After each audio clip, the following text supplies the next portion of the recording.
Hello, this is Matt and Josh from Yousellcomics with another episode this week of Slingin Books, Talkin Shop. Yousellcomics is your new multi-vendor marketplace selling comic slabs, omnis trades, and more. Yousellcomics never charges commission on any sale. Sell for as low as $5.99 a month, or run. You know what?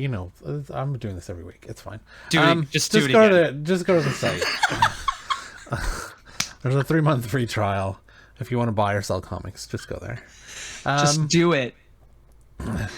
Okay, so lots of news, and we're 1 day late because I had COVID relapse, which sucks. And what else was there? Oh, I guess it's kind of lucky that we did, because yes, a huge story broke last night that we'll talk about at the end. But yeah, we'll talk all about it. Yeah. But first, there's a rumor that X-Men won't be till Phase 7, and the reason why is lawyers. Well, yeah, I guess it's contract related. Yeah, I mean it's lawyer related. So law. This article states that because Disney bought Fox had existing contracts with previous actors, producers, directors, writers, etc., that were involved in X-Men Fox movies, that still have existing contracts today that will last for another 3 years.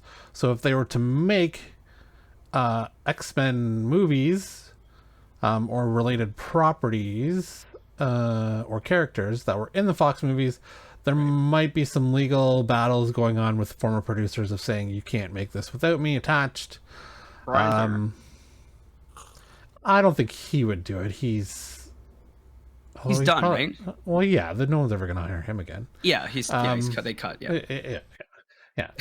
Diddling kids finally gets you kicked out of Hollywood. Well, mostly. Yeah. Well, yeah. Fuck.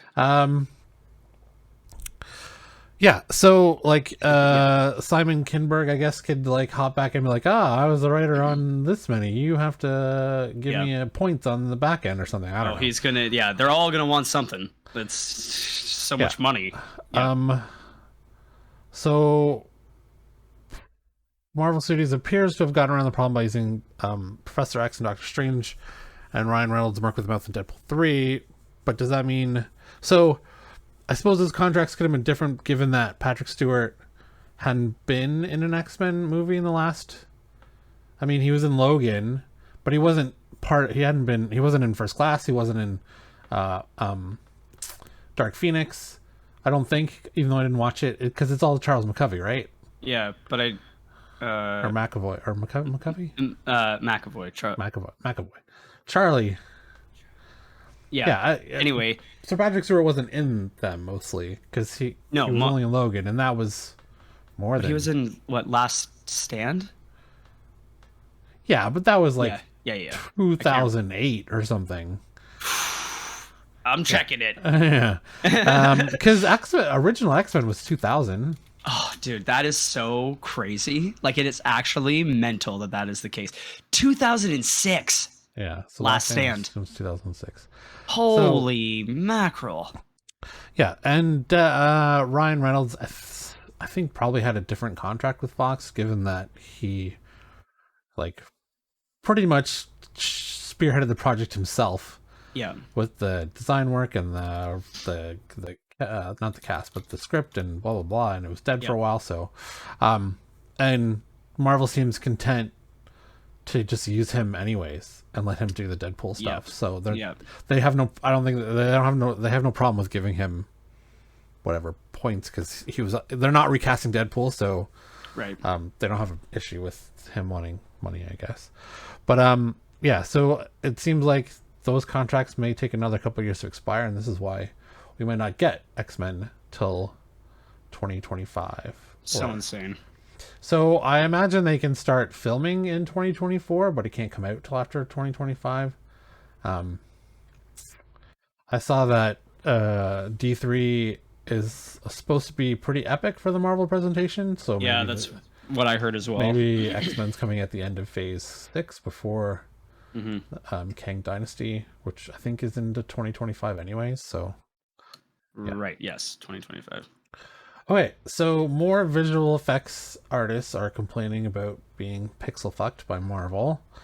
Um, so I kind of read, I read through this, and I was talking about this with um co-founder and CEO of Yousellcomics, Kate Lewis. Um, A little slide in there. I like that. uh, so this particular visual effects artist is tired of getting overworked and underpaid. But the gist of the article is that the visual effects houses that he works for, like he's not an independent, but the visual effects artists, the company he works for, underbids. Like they all underbid to get Marvel stuff, and then they overwork their employees to reach that underbid so they can still make money. So this doesn't sound like a Marvel problem to me. This sounds like a visual effects company you work for problem. It sounds like a greedy problem. And it sounds almost like a lot of these effect companies are kind of doing, like, they're kind of trying to get the same work. So obviously, if they're underbidding each other, Yeah, and they're overworking people and not going to Yep. pay them, Yep. which is absurd to me because all this Well, stuff is getting pumped out so they pay quick. them. They pay them some money, Well, I would say that they do pay them a good chunk but of change. Probably but not it's also what like they're worth. the games industry, right? Like they have a budget they want to stay under. They overwork people. They pay Yep. QA testers garbage. Correct. So it's a visual effects industry problem, and like Agreed. I suppose you could kind of fault Marvel for saying, "Hey, why is everyone so cheap?" Yeah. Oh, maybe this is just the way it's done. Like I haven't seen any complaints about Star Wars projects for visual effects. It's only been Marvel. Now Marvel pumps out a lot more titles than Star Wars and Disney, I would agree.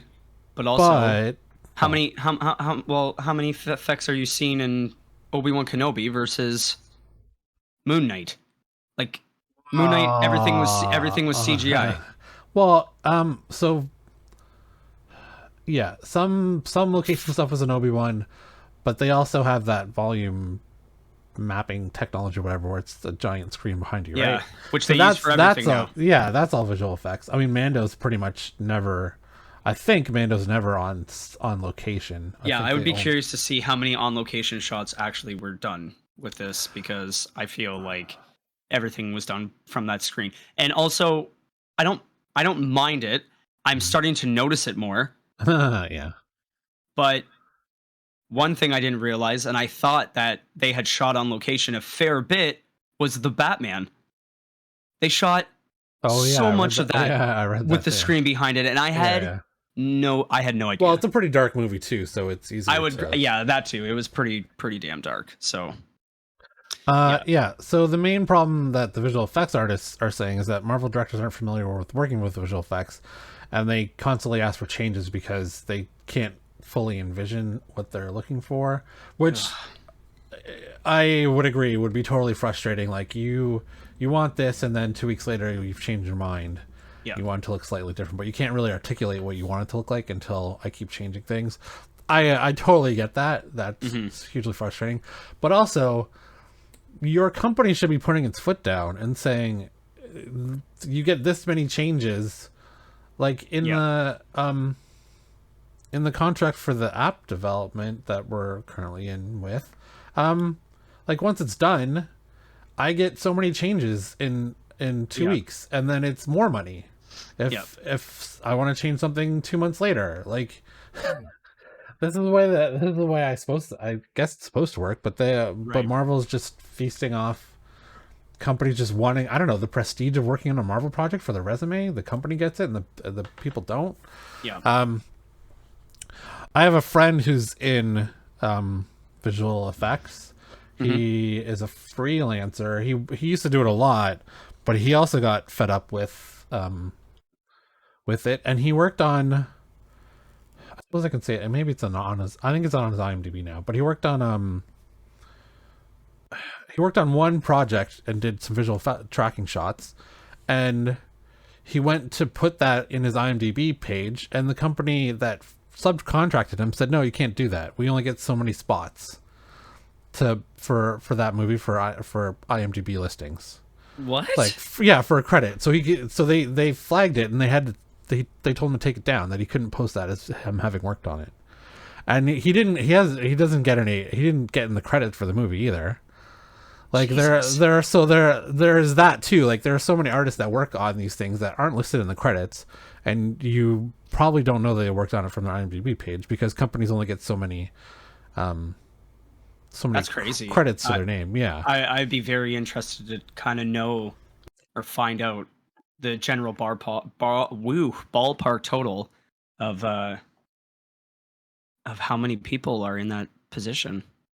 Well, I never thought about that. Listed on their IMDb Yeah, page. I never So thought it was about a couple years later, and he just said, "Fuck it, I'm gonna do it," and they didn't bother him again with it. And now it's on his page, I guess. I just found this out, like, we were talking about it a couple weeks ago when we all went out for. Oh wow. We had an Arnie reunion of sorts with Mohawk College, where we were all bouncers. Oh, that's cool. Yeah, there's just three of us, and our wives were respective. I remember those days, my friend. Whew.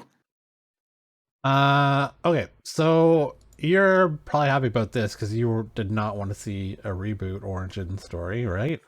I mean, I think I said something to that effect, but this does make me happy. So the Fantastic Four reboot was given an official release date during San Diego Comic-Con last Saturday. Mhm. A lot of people know this origin. A lot of people know the basics. How do we take that and bring something that they've never seen before? We've set the bar very high for ourselves with bringing that to the screen, said Feige. So it might be a quick, like, I don't think they're going to change that they were hit by cosmic rays, but it might be a quick, like, 5-minute intro at the beginning of the movie. Yeah. Or, like, you see a news story leading into the movie of, like, 4 astronauts were hit by cosmic rays, blah, blah, blah. Yeah. Right? Yeah. It'll be a quick, like, and maybe... I don't even think it'll be them, like, dealing with their powers of, like, oh, I didn't know I could do this, right? And it'll be like 5 years later, we're now here or something. Okay. I don't know. Yeah, I mean, I could see that. I could see that little skip. Yeah, like Fantastic Four is it's the most famous Marvel family. So yeah. I mean, I don't think they need to unless they want to change the origin, then it's different to fit some sort of narrative of Multiverse of Madness. But I don't know. I don't think it'll really be a thing. Could be crazy. Could be. I don't know. I'm trying to think, like, and then who they get. Who's going to be the villain? Like, I don't think they would do Doom. I think they would do Doctor Doom. Maybe tease him at the end or something. But I couldn't see it being a thing just yet. Huh? Oh, you mean Doctor Doom wouldn't be the first villain? Yeah. Because I feel like they're gonna use him. Well, yeah, he in the rest of the. He might be the lead-in from Phase 6 into Phase 7, especially with Secret Wars. So Secret Wars. I don't remember if I read it as a kid, but I'm rereading it now on Marvel Unlimited. Man, Marvel Unlimited, that app is sweet. It's like $80 a year, and you get, like I don't know what the count is, 300,000 comics to read. Like, wow. And their new issues come out. I think they're 2 months behind now. Damn. Yeah, so I'm back in. I went back to read the first Secret Wars from. There are some. Like it's good. It's a ton of dialogue. The modern comics don't have a ton of dialogue anymore. Exactly. It's not dialogue heavy. It's more a visual style of storytelling. But there's some cringy dialogue and yeah. I mean, it's the sign of the times. Like right. Magneto and Wasp. Magneto and Wasp somehow get into like he starts like kissing her and she's like no, and then she's like okay. Yeah, there's some weird things in that. That was weird. That's a little weird. Yeah, but it was all a trick in the end. She just wanted to get close to Magneto. So I see. And there's also a weird thing with an alien woman on this weird planet. Like the Human Torch pretty much just like, okay, you're gonna be with me now. You're my girlfriend, and they don't even speak the same language. I don't know. It's weird. It's weird. Okay, so leading into Secret Wars, we'll do the top 10, and so on. Keys of the week. Your top 10. There is. You know you're stepping on your intro, right? Your sing-songy intro. I do it every time. You do. Play it again. Okay. Every time. Keys of the week. Your top 10. So Marketplace. So Secret Wars is number one. Secret Wars number one is number one this week. COVR Price. XMen number 2, or not number 2. XMen 200, which is the trial of Magneto, and where Magneto takes over the school, which we saw XMen 97 is picking up from when Magneto took over the academy. Paper Girls number 1. That show came out last week and is getting pretty good reviews. At one point it had 100% of Rotten Tomatoes. I think we have a thing about that too this week. She-Hulk number 1 comes out in 2 weeks. Avengers, Kang on the cover. Ant-Man, I don't know why that is. Thunderbolts is still in the top 10. Why is that Ant-Man there? Ant-Man, the astonishing Ant-Man. Oh, his first Cassie Lang is Stinger. It's his daughter, which will end up being in the Young Avengers, I assume. Why is this Marvel Knights Black Panther? Oh, lots of first appearances. Okoye, Nakia, Sarador. Oh, so it's the yeah. Okay. Invincible Iron Man from Civil War number 2. That's weird. Oh, first appearance of Riri Williams. Okay. Who will be Ironheart and is also confirmed to be in Black Panther Wakanda Forever. Yeah, that was for sure because it was in the trailer, right? Yeah. Well, she was also on stage for it, I believe. Really? Yeah, when Ryan Coogler brought the cast out, she was part of it. Oh shit! I didn't even know that. Okay, so keys of the week in stores yesterday and today. Batman 126, first appearance of Aiden and Addison Cobblepot. I assume they're the kids of Penguin. Battle of Batman and Failsafe. Dark Crisis on Infinite Earths number 3, first cameo of Red Canary, a character inspired by Black Canary. Oh no. you don't say. Flashpoint Beyond number 4, first appearance of Dexter Dent, a vigilante intending to break his mother out of Arkham Asylum. And the identity of the Clockwork Killer revealed. Dead Lucky number 1, a veteran realizes she has gained powers to control electric currents, which may come in handy in the city now patrolled by peacekeeping robots and run by big tech. L's the number 1, an all-ages series about a girl who successfully makes friends at a new school, but secretly has a colorful mix of personalities which come out when she at least expects it. Golden Rage number 1, an older woman deemed useless to society. Older women deemed useless to society are abandoned on an island in their golden years where they live with their lives making friends. Okay, and Fighting to the Death. Oh, Fighting to the Death. Oh shit, didn't see that last part coming. Okay. Whoa. Frankenstein New World. So it's like British Bake Off, but with death. Frankenstein New World number 1, a young girl safely tucked away inside the hollow earth where humanity survived after Ragnarok awakens the timeless oracle once known as Frankenstein to investigate the warnings and perhaps even explore the new world above. Okay. Survival Street number 1. Looks like Sesame Street. That's funny. In a dystopian future, a group of edutainers become a band of mercenaries with the goal of protecting and educating kids in the crumbling corporate war zone of New Best America. That's pretty funny. Yeah, it's a pretty good premise. Vineyard number 1, a family-owned winery finds success in sacrificial tributes to Dionysus, the god of wine and revelry.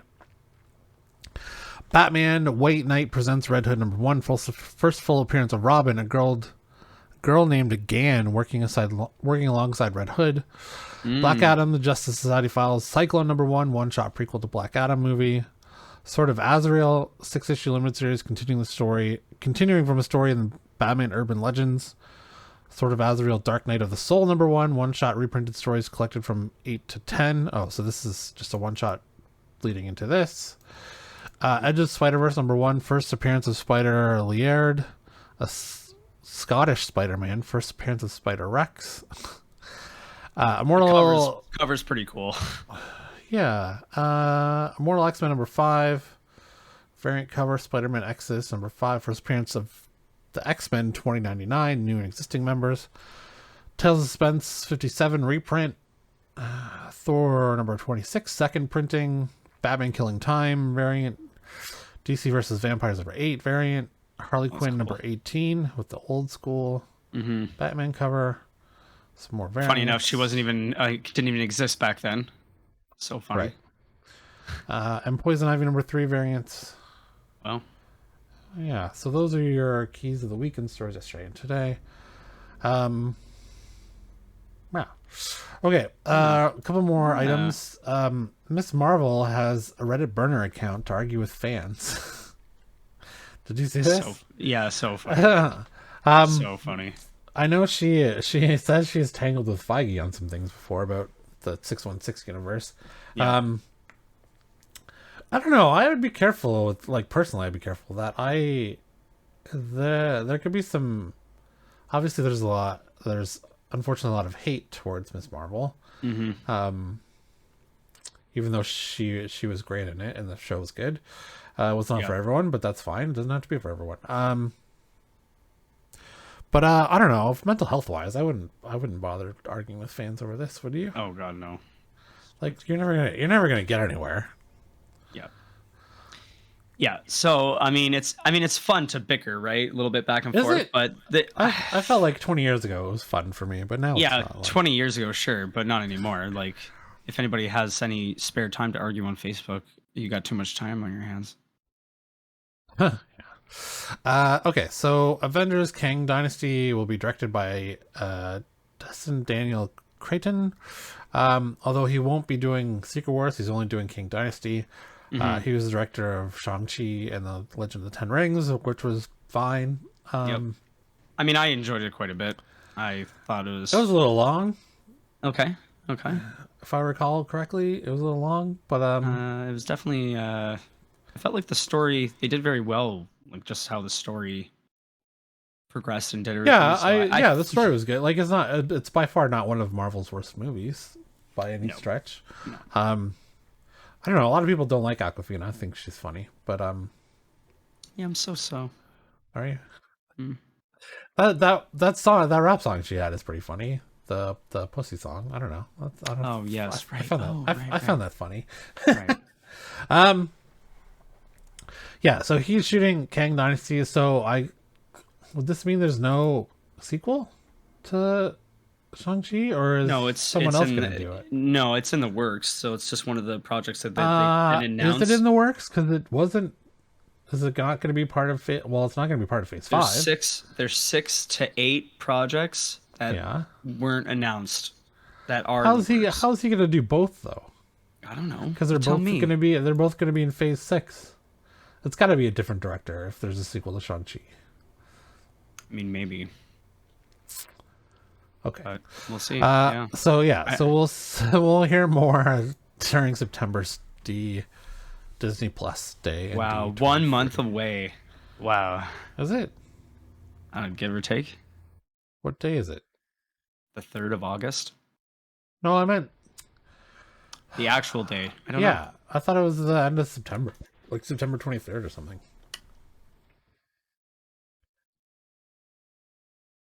September 9th, 10th, and 11th. Oh, well, okay, so we're still just over a month. Okay, before we get to all the DC news, because it'll all be essentially wrapped up into one clusterfuck, Paper Girls launches with rare perfect score Rotten Tomatoes. That's now dropped, I think, a bit. But initially it was launched with a perfect score of 100%. There's not a lot of things that get 100% on Rotten Tomatoes. It's by it's based on a comic book by Brian K. Vaughan, who also did Saga. It'd be amazing to see Saga in television form, but I don't know that they could ever really do that. It'd be a lot of effects. Well, I don't know. I mean, there's a race of people who have TVs on their head. That's what they. Yeah, Prince Robot the Fourth. Yeah, I don't know. Maybe they could do it. Who knows? Yeah. The question of adapting such a well-beloved series can be tricky. This is not our first time. Vaughn laughed with comicbook.com during San Diego Comic-Con. When asked about adapting the series, it's been the best so far, just seeing how much people love the comic. And comic fans, as I'm sure you well know, are not always happy with adaptations. It's an understatement. And there's just been, from the moment I think the first days these guys dropped, everyone was like, wow, they got it exactly right. You can just tell the tone and heart of it. Just seeing the way people already embraced it without having seen a minute of it, it's breathtaking. It stars a bunch of people who I don't know. Oh, and Jason Mantzoukas. Oh, Mantzoukas is in it? It's going to be amazing. Here's what I'll say. I started reading Paper Girls when it came out, and within the first couple of issues, like, this could be a TV show, Mantzoukas said to comicbook.com. I told my agents, I said, will you see if Brian K. Vaughan will talk to me? I'd be interested in adapting this. Oh, did he bring it to the screen? Jason Mantzoukas? No way. What? Wow. Look at him. Raffi is a producer of comic book shows. What? Jesus. Unreal. Okay, so DC news, and this wraps in with Batgirl. So not late last night, around 4 o'clock Eastern, I started to see news pop up of Batgirl had been canned.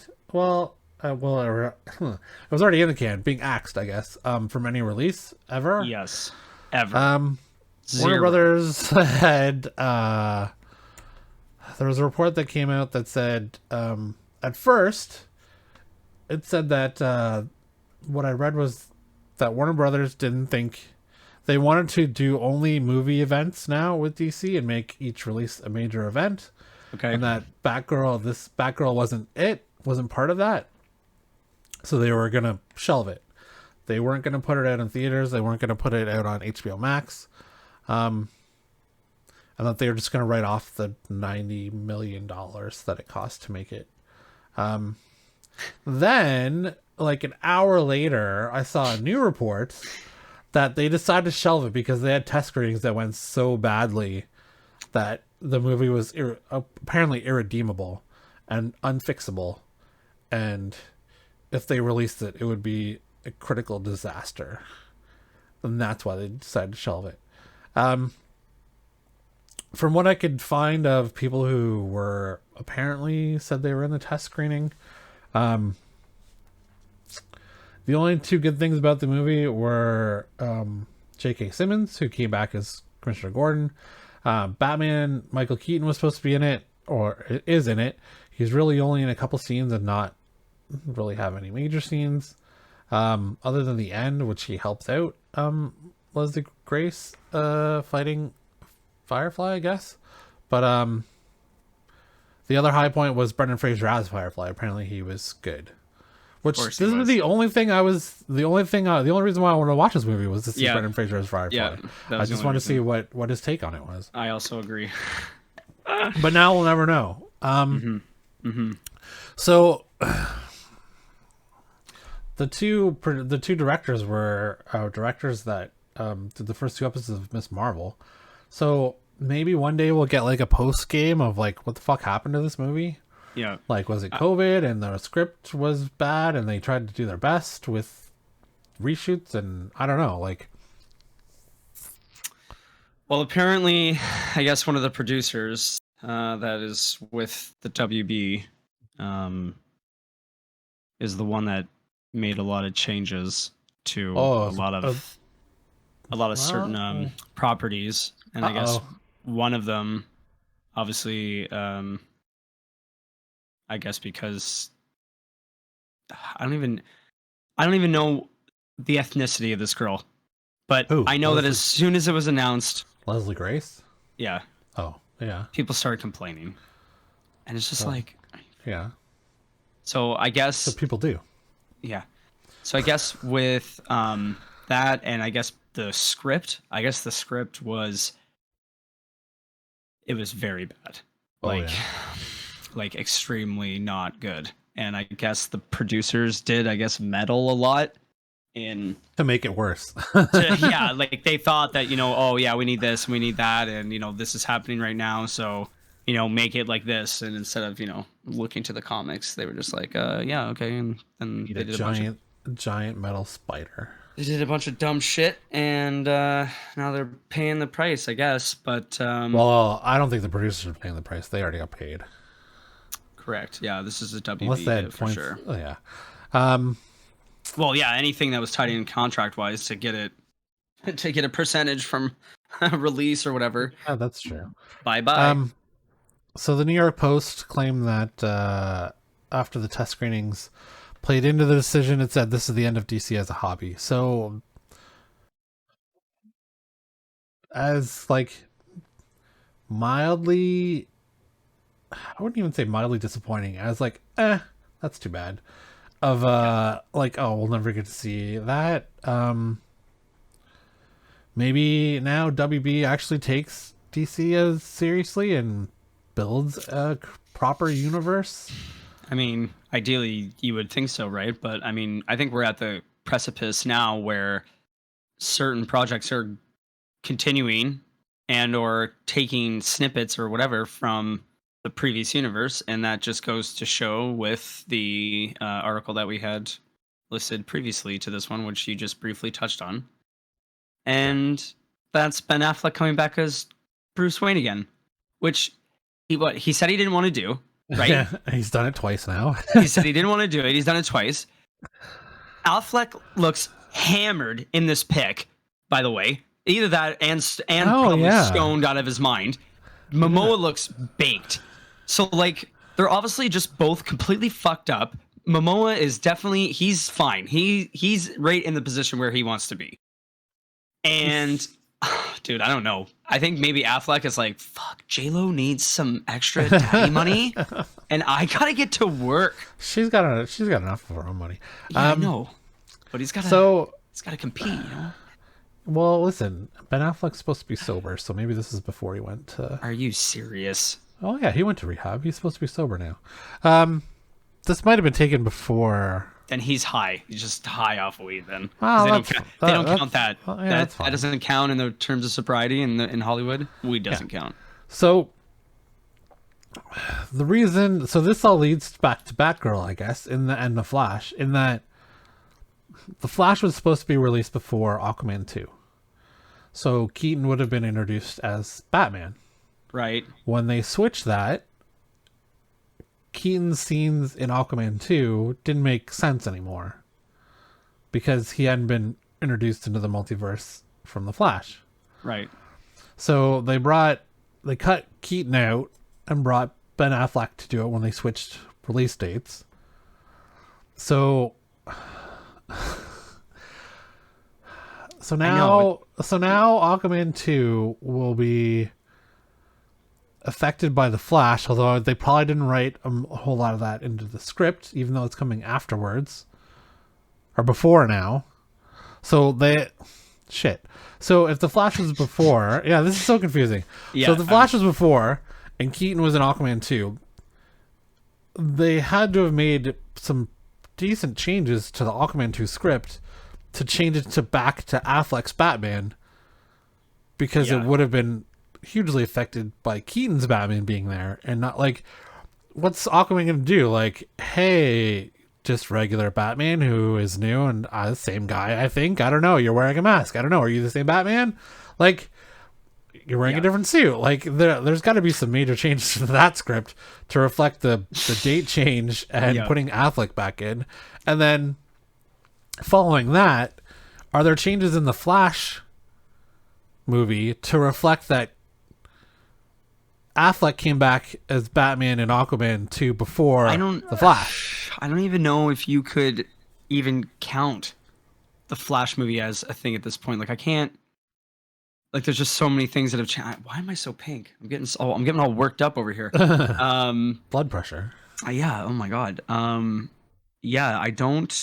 I don't know, but I'm also, like I said, at this point, well, Batgirl done. Yeah. And then Aquaman 2 with Ben Affleck. Do they somehow tease? Wait, Right, Aquaman 2 before the Flash, or no, the Flash then Aquaman 2. No, it's Aquaman 2 then the Flash. So So it's Black Adam, Aquaman 2, the Flash, so and then do they, Shazam after that. oh Jesus Christ, do they do something in Aquaman to open up some type of different universe or something? Like, I don't know, man. This is like, Well, no, this is the problem is that they have changed that now because they put Ben Affleck back in. but if they're putting Keaton in the Flash, okay, Because the Flash comes after now, right? Sorry, yes, I understand. I'm so sorry. Yeah. I was thinking that in some way they were going to try to maybe open it up in Aquaman 2 where it is Affleck, but then at the end, Oh, maybe like he show, no, like Keaton shows up underwater. He's just drowning. wait, Aquaman saves him. is there a report that Batgirl's in the Flash? I don't think so. Oh yeah. Wait a minute. I thought there was something about that. I'd have to go back and read the spoilers, but I don't remember if she was in the Flash or not. Anyways, so now you've kind of ruined. Like, so if the Flash doesn't come out, all three movies that Michael Keaton was back as Batman are gone now. Yeah. Like, we'll never see that again. Like, why would Keaton come back again and do it? Like, you cut me out of 3 movies. You guys are a shit show. Why would I come back again? Unless they're paying a crazy amount of money. I did read that he got, for Dope Sick, he was getting $1 million an episode. It's nice. What? Yeah. So there was a Deadline or Variety came out with a listing last week or 2 weeks ago of some of the highest paid actors for shows. Keaton was getting $1 million an episode for Dope Sick. Harrison Ford and Helen Mirren are getting $1 million each for 1923, which is that Yellowstone prequel. Holy fuck. Kevin Costner gets 1.25 per Yellowstone episode. And Sylvester Stallone was getting $1 million an episode for his new Tulsa King series, which is also a Taylor Sheridan. Samaritan? Or is that a movie? Sheridan. No. So Tulsa King is a Taylor Sheridan scripted television show that he's a mob boss in that's coming to Paramount Plus. So Stallone's getting $1 million an episode for that. And Jason Sudeikis was also getting $1 million an episode for Ted Lasso. Seriously? Yeah. Oh my god. Okay, for Sudeikis, he made bank. I mean, it was an amazing show and he killed it in the show. But that's great. Wow, I am actually like super floored right now how much we're beyond Friends pay territory. That's crazy. Yeah, all of them are getting $1 million. What was the Big Bang cast getting an episode by the end? Oh yeah, they were getting. Yeah, you can look that one up. I can't remember, but I think you were right near the end, and it was pretty high. They were each getting 60,000 episodes the first 3 seasons. That's fucking hilarious. Johnny Galecki got 25 million for 1 season. Hellberg and Nair brought in 23.5. So that's just near what? Probably almost. Yeah, it's like 1. So it's like 900. Yeah, 1.1 an episode. Give or take. Still though. Holy macaroons. I was actually happy to see that Ford and Mirren were equal pay. Yeah, They're that's both getting good. the same amount. Yeah. Yeah. Anyways, so regarding this, I don't know, man. Plus, this also doesn't count like what they're doing with the Joker, because the Joker is still greenlit apparently. Like that first movie made $1 billion. I don't see why they wouldn't do it again. But it's I can't not, see the second one making it's $1 not billion. part of the. Well, yeah, most sequels don't do as well as the first one. It's rare that that happens. But this isn't Toy Story 2 we're talking about here, you know. But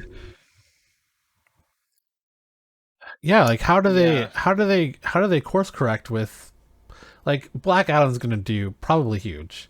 It's The Rock. Like, the trailer looks great. For the most part, like, there's that one's gonna do really well. Aquaman 2, given with Amber Heard and all that stuff that came out, might do a little worse. Especially if they don't take her out of the movie, there'll be like a boycott thing again and word of mouth and blah blah blah. Yeah. Shazam won't do $1 billion. Like that movie, like first movie was fun, but it didn't make a ton of money. It made its money back. Like like it was profitable, sure, but it's not $1 billion like Superman movie. It's no, it wasn't. Shazam. But I mean, they got a pretty star-studded cast in that one now. Like, I mean, you're gonna see a Helen lot of Mirren's names in that one too. Yeah, that, and then Lucy Liu's in that one as well. Right. Yeah, and it's her first action movie in. But they also kind of like 10 stuck years, all I the other guess. Shazams in it. I'm like, this kind of dilutes the superhero. Well, I mean, Shazam and Shazam, was it Shazam Family or Family of Shazam? Or, Yeah, I can't remember, whatever it's officially called. I was very surprised that they did it in the first movie. I was actually very surprised.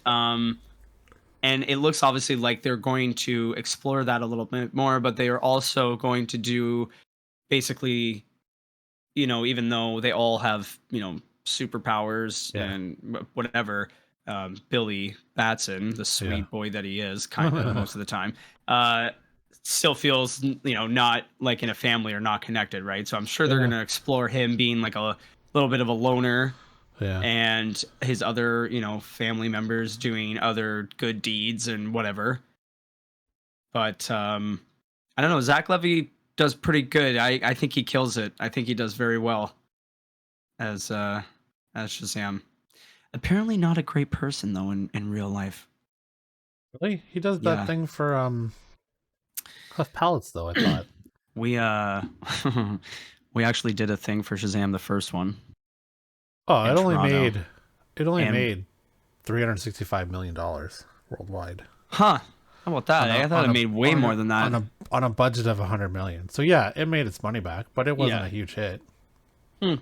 Thanks, but I thought more. Yeah, we did a PR event in Toronto for them, and I had to do behind the scenes photos, and my one buddy who I work with a lot had to follow him around for half the day and do video, and yeah, it was like so very I mean, it's not surprising, I guess. a little. I guess it was, if I remember correctly, I remember hearing the word, it was a little diva-ish. Devious? Diva-ish. Oh, very, yeah. Oh, yeah. I would think most celebrities are like that and not down to earth. Maybe. Yeah. I mean, that doesn't disappoint me. Like, I'm not a huge fan of Zachary Levi or Levi, whatever his name is. But and I didn't watch his show. What was the show called? Chuck. No, wait. Is that Chuck? Yeah. Yeah. Yeah. So I don't know. Like, this will be a couple years, I guess. Now we'll see how it goes for the next 3 films. Like, if they drop the Flash and go from Black Adam to Aquaman to Shazam, you can kind of. I suppose you can kind of pull it back into a cohesive universe again, because you cut out the multiverse stuff to confuse people. And then you just have to get Superman back, and then they're not do what with Batman though? Like, is Affleck back? Like, I don't mind him as a Bruce Wayne. He's fine. Yeah. Same. But if it's just, it would be nice if it's just a cameo. That'd be really nice, because that's all we need. I don't need him in the movie. You don't want a Batman movie? No, sorry, I meant in Aquaman 2. Oh yeah, no. I'd like to see them do the actual Marvel model of individual shows and movies and bring it to a cohesive, like, we do Crisis on Infinite Earths, we do this, we do that, it leads to this couple of, right? Like, make us care about these characters, and then, I don't know, kill 1 or 2 of them. Like, I pull a Tony Stark and I'm Iron Man. Like, get that emotional attachment back to our DC superheroes. Yeah. I feel like people are mostly involved in, like, want Jason Momoa as Aquaman versus anybody else out of the because, like, everyone loves Gal Gadot as Wonder Woman, but then at the same time, like no one's really been like, oh, like it couldn't have been anybody else. It's only her. It's like, eh. And then honestly, Affleck in and out, and Henry Cavill as Superman was great. I thought he was a good. I thought he was an amazing Superman. Good Clark Kent. Yeah, he's been horribly misused though as Superman. And I would agree, 100% horribly misused. So what we're saying is, like Jason Momoa is Aquaman, Henry Cavill Superman, the rest can be recast. I would say pretty close to that being this case, but I couldn't see them getting rid of Gal Gadot. I can't see that. I think she's going to be Wonder Woman forever. I mean, yeah, she's fine. I would like to see someone else direct other than Patty Jenkins. Yeah, that would be nice considering that second one. Like the first movie, love the first movie till the last 20 minutes. And the second movie was just so long and I don't know, and the not very great. Yeah, and the male rape. And then the and I don't know, it wasn't great.